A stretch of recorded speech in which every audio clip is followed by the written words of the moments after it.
What's poppin', yo? While Chris Brown has seemingly been quiet the past couple of years, he decided to finally fight back against people that have been throwing dirt on his name for, 10 years. And that's the entire world, damn near. But he recently filed a lawsuit for $500 million against Ample LLC and Warner Brothers, which is different from Warner Music Group, because some people think those are the same, accusing them of defamation for producing a documentary titled Chris Brown, A History of Violence. The lawsuit claims the documentary spreads false allegations of heinous act, including essay, which have been previously discredited in court. So the document is here, and it says Chris Brown files the lawsuit, and everyone just started coming at Chris Brown. So what these guys basically did is, it's very profitable after the R. Kelly one to start making these documentaries. I don't know if a Diddy one came out yet, but a Diddy one is in the works for sure. They make these documentaries really quickly. They even did it with 6ix9ine. I think Spotify did one. There's a lot of attention around it. It makes sense to drop something. So what they did is they tried to capitalize on none other than Chris Brown, who has a name for DV. The only instance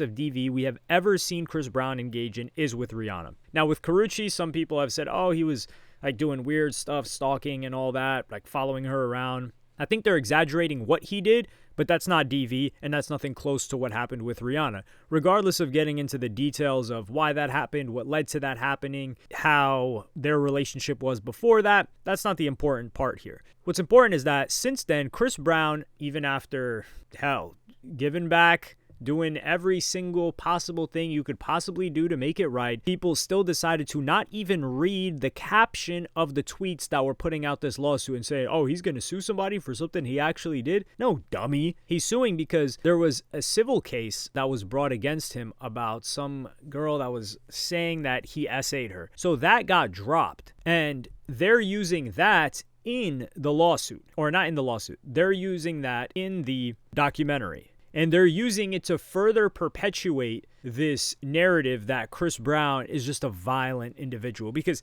if you're to take a look at it, you can't make a documentary called Chris Brown, A History of Violence, when there's only ever been one violent act against a woman. That's it. And those were disproven in court, the essay allegations, so they need to add whatever they can. They're probably fishing for allegations. And the grimy part about this is they likely reached out to almost any and everybody that's a female that had some sort of dealing with Chris Brown, whether they were seen with him in a paparazzi photo once, whether they went on a single date with him, whatever the case may be. But this is not flying. Chris Brown decided to fight back, and good on him. I hope he wins this case so they can smack down this cash cow that people have been using on throwing dirt on people's names, especially something like this. He seems to believe that he has a legal right and a potential to win this. I hope he wins this in the same way that Hulk Hogan destroyed Gawker Media and they had to go out of business. I don't think that'll happen to Warner Brothers, obviously. But Gawker Media were the ones that leaked that tape of Hulk Hogan. And then Peter Thiel had funded Hulk Hogan's lawsuit. Peter Thiel, like the super billionaire Palantir guy, yes. He had funded that lawsuit because they had outed Peter Thiel for being gay. So people didn't really know that about him back then. He didn't want it out there, and they outed him. So he held a grudge against Gawker, and he funded Hulk Hogan's lawsuit. Hulk Hogan spanked them in court. He got a huge judgment, and that forced Gawker to go bankrupt. So I hope in this case, Chris Brown gets a huge sum of money. And Chris Brown is about his paper, because Chris Brown's one of the few artists that owns his masters. So I'm going to play that clip for you guys right now. This is a short clip. You own your masters. Yeah. And you were one of the youngest to ever do that at the age of 29. That was an interview with Shannon Sharpe. And Chris Brown, he's done several other interviews, one of which where he talks about he started building a portfolio of investments like Burger King's, different locations of other businesses too, when he was 25. And then by the time he got to 27, 28, he was negotiating or renegotiating after his first deal. It's usually a 5-album deal he signed when he was like 14, 15, if I recall correctly. I don't remember the exact age, but he was very young. And when he re-upped, he went into a 50-50 partnership. And he had leverage at this point. He had a portfolio, he had songs, he was popping. And then he went back to buy the masters of each and every single album. So he's made proper business moves, which isn't something that people think of Chris Brown. I just wonder, I just wish I could get the backstory on the whole blood thing. I think that was the most unnecessary thing Chris Brown ever did. But hey, he's staying out of trouble, which I can't blame him for. But the thing is, Chris Brown's still doing it big because recently he was just in South Africa towards the end of last year in December, packing out a stadium for 2 straight nights. It was 95,000 people for 2 nights. So it was like 180,000, put on an amazing show. This is off the back of his album last year, 1111, which has been performing very, very well, and the 1111 tour. So he sold out the 1111 tour, 446,000 tickets sold, 100% for 36 shows, and that's $82.3 million in revenue for Chris Brown. And Chris Brown, who has a majority female fan base, the thing is, you're getting your money's worth with Chris Brown. He is an absolute superstar when it comes to performing. You go to a rap show and you go to Chris Brown, you want to spit on the rappers on stage. You know how they take that water and throw it at you? You just want to fill up a bottle of spit and throw it at them, with all due respect. Obviously, I'm not saying do that, but the level of talent that Chris Brown is exhibiting, like, these rappers don't even have in their pinky finger. And I'm not saying, no, I am saying most rappers suck at performing. But they just don't got the talent. What can I say? Not only that, Chris Brown took advantage of all of this press going on right now. I think he was going to release it regardless, but he released a music video for a song the other day that used a lot of footage from that 2 nights in South Africa. The song is called Residuals, but the song was already out from over 9 months ago. So I think they dropped that on proper timing while all this press is going on about Chris Brown. Great song. 11, that actually made me check out 1111 because I didn't check the album out. The last album I had checked out by Chris Brown was, let me see if I have to think about it. Also, when it came to the masters that he owned, Chris Brown said he had gotten into the deal as a 50-50 partnership from the Fame album. So Fame onward, which were really successful albums, he owned the masters to. And then he's been trying to go back and get the others. So he had Fame, he had Fortune, X. Those are big albums. You got smash songs on nearly all of those albums. Fame, of course. The last album I listened to was Indigo, I believe, which was in 2019. I didn't listen to the Breezy album. Y'all let me know if that's fire. Should I check that out? And 1111, it made me check out a couple of songs, and then I knew I had to sit and listen to the rest of it this week. But LeBron James even came out to support Chris Brown by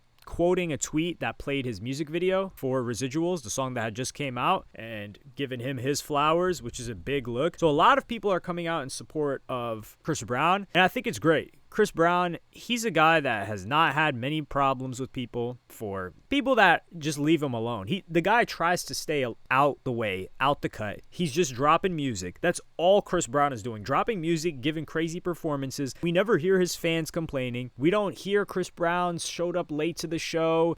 There was a bad fan interaction. And even when this one girl some people were criticizing him online about how close and intimate he gets, although I don't think he's breaching any type of barriers when it comes to respect with his fans. Like, yo, why do you do photos with your fans like this? And he talks about, hey, these fans, they spent a good amount of money to be able to see him. And then there's people saying, oh, like, this person paid $1,500 to take a picture with Chris Brown. Yeah, if he made it cheaper, the line would be out the door and they'd never be able to do the show. So it's a supply and demand thing. It's very basic. They believe it's worth it, then they've got to they'll pay for it, and they've got to keep the line short enough so that he can get the pictures in and be able to do his shows. So he was saying that, yeah, he'll do damn near anything within, obviously, that doesn't violate his personal boundaries, to make that fan happy and give them a photo that they'll remember for the rest of their life. That may be the only time they ever see Chris Brown, especially up close and personal. Maybe they'll see him at a show again. So Chris Brown's been a model, stand-up, star performer, musician, even in fan interactions, for hell, as long as we can remember, at least a decade. So I like the fact that everyone's rallying around Chris Brown, supporting him. There are those grimy people that are just trying to make jokes and didn't even take full context of the situation. But I grew up on Chris Brown. I've been listening to him since I was a child. He had a hiccup in